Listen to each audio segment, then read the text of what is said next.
everyone, Melody here, Mama 4 in our blended family of 6. Welcome to Homeschool Happy Hour. Today is another video talking about another math resource, and I hope that you have been following along because it seems like all through February and into March, it's just math all the time. If you have any other math resources that you're wanting me to look at, let me know in the comments below and I will see if I can get a hold of one of them so I can give you an inside look. Today we're going to be talking about everything you need to know about pre-algebra and algebra in one big fat notebook.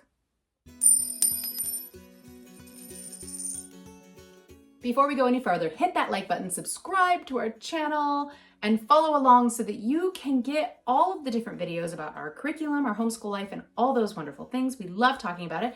I'm a secular homeschooler. I've been homeschooling for 9 years, and I'm excited to be sharing today's video with you. If you did not watch my last video about the middle school Big Fat Notebook, then you can find that on my channel. I have that up there. Today's video is specifically about pre-algebra and algebra. I don't want to chat too much about it. What I want to do is get right into it so you can see what it looks like. If you're interested in more details on how we use it, why we use it, all that kind of stuff, make sure you stick to the end of the video and I'll talk a little bit more about that. But if you just want to see the inside, let's do that right now. Everything you need to ace pre-algebra and algebra in one big fat notebook. I've always thought of pre-algebra and algebra as two separate classes, and I think in this book you could absolutely use it for more than one school year because you don't need to master all this information in 1 year.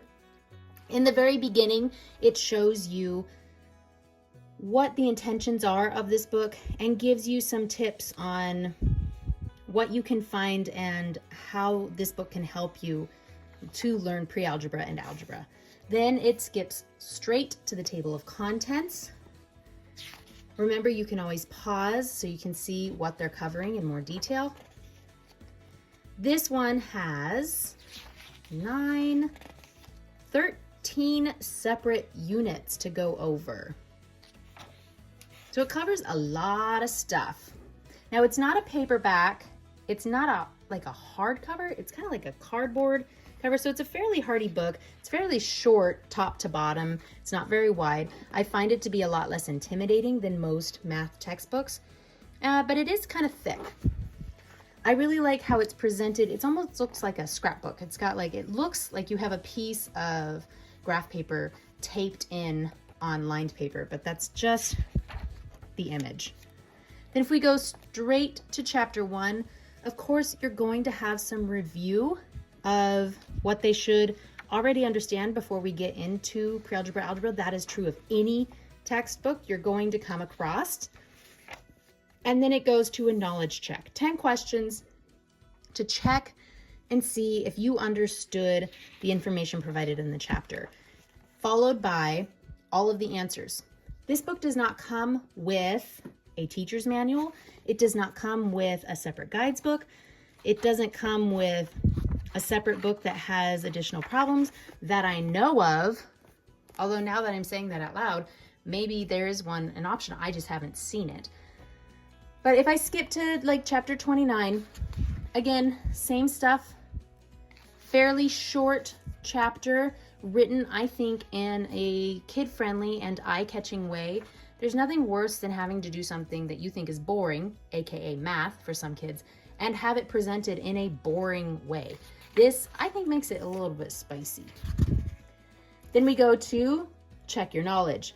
If you're not comfortable with pre-algebra and algebra and your child needs more help, there are all kinds of resources online, even free videos on YouTube that can help your kid and you to better understand some of these concepts.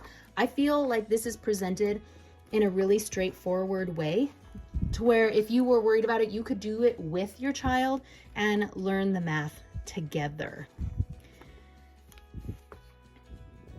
But by the time it's all said and done, I feel like it has everything you need. If you wanted to use it as just like a bonus book, you could, or you could use it as a one and done, everything you need in it.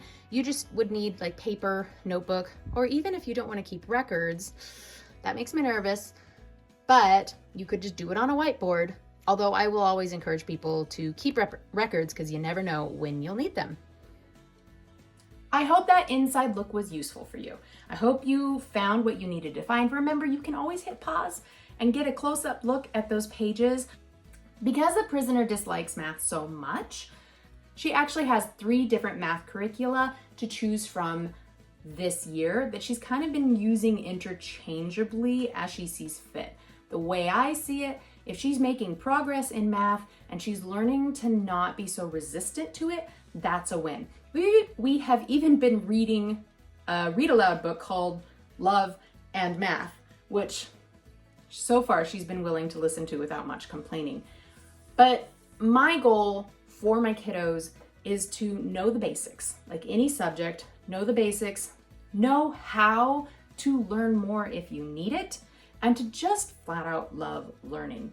And so I used to be really stressed about, how much math do they know? How much math can they replicate? Do they have this formula memorized? Do they understand how to solve that problem? And in today's age, they can look that stuff up when they need it online. I do want them to know the basics, but I am not going to push math on them so hard that they hate it.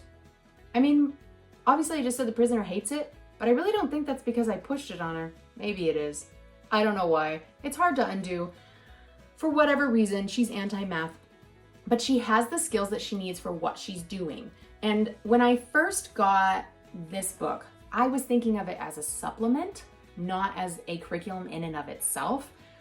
But as time has gone on, I realized this really does have everything they need to know. And as they move forward in their studies and then in their career and in their life, they're going to figure out what they don't know yet and have the skills and the ability to learn that as needed. So I'm really not worried about it like I used to be, which is good because it caused a lot of stress. So if you're worried about it, just take a deep breath. It'll be fine. Forward progress is progress. We don't need to measure it and stress about how much we're getting done or how much we're not getting done. We'll get there. If your kid can love learning and they can understand how to get to those next steps, then you are golden. I mean, ask anybody just on the street about math or algebra, and they probably can't reproduce particular formulas unless it's something that they used in their life day to day. I mean, that question, the classic question of, well, how am I going to use this in my everyday life? The honest answer is sometimes you just won't. And while it's good to be introduced to those concepts so that if you come back to them, they're not just shockingly new, it's really not the end of the world if they don't have it all memorized. Just let some of it go. Keep making forward progress. And remember that math is an incredibly broad subject. What we consider as math, and that what we have been taught in the classroom, is just a really small scope of what math is. And so if you can, expand on that and help your child find what kind of math do they like and then build from there. Anyway, that's my rant about math for today. I hope you enjoyed looking inside this. If you have any experience with these books, drop a comment in the box below. If you have another math curriculum you'd like me to take an inside look at, drop a comment and let me know, and I'll see if I can get my hands on it. Otherwise, I will catch you next time.